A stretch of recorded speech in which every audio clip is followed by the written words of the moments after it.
Today, Tuesday, 29th of March 2016. Newspaper highlights read by Edward Udayadas Devasagayam Pillai. Let's see the newspapers in hand for the highlights of today. Daily Mirror, Daily News and Ceylon Today. The main headline of the Daily Mirror says, PM to sign bilateral agreements with China. Prime Minister Ranil Wickremesinghe, during his visit to China next month, is likely to sign bilateral agreements with the Chinese authorities on carrying out various development projects connected to the Hambantota port and the Martala International Airport, the minister said yesterday. Mahinda Rajapaksa held early elections because he failed to deliver. Maithripala Sirisena. Former President Mahinda Rajapaksa failed to find solutions to the problems faced by the country, and that was why he called for a presidential election 2 years before his term ended, President Maithripala Sirisena said yesterday.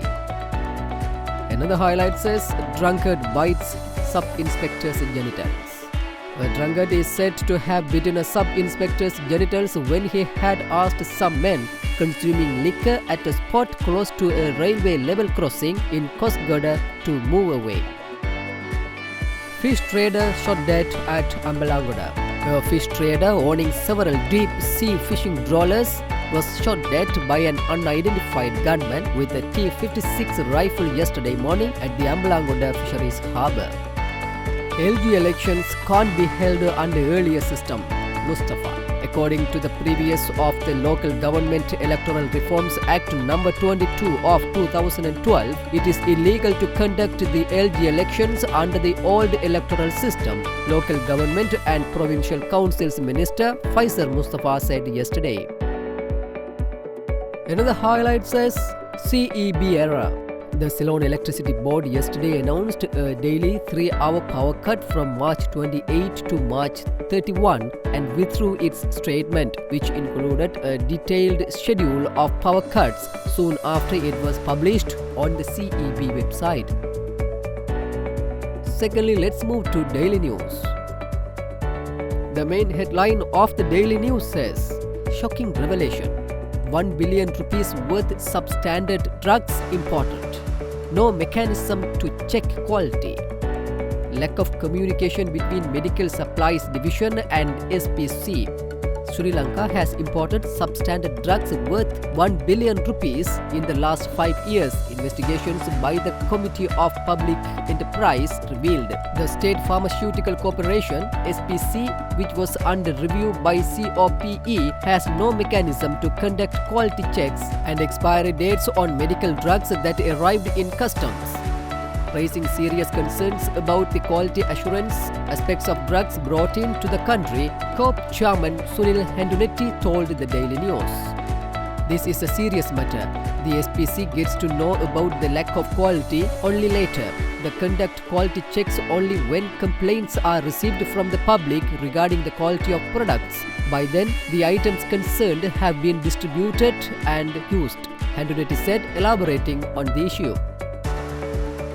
Terror attack in Lahore is a dreadful act of cowardice, President. The terror attack in Lahore on Sunday is a dreadful act of cowardice.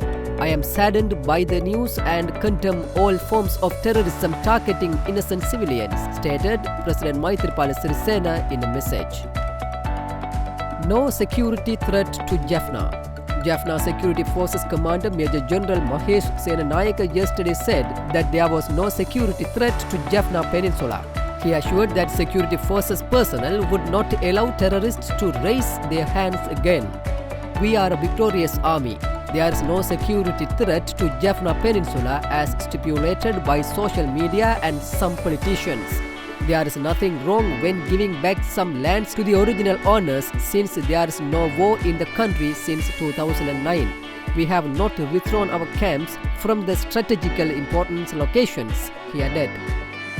Finally, let's move to Ceylon Today.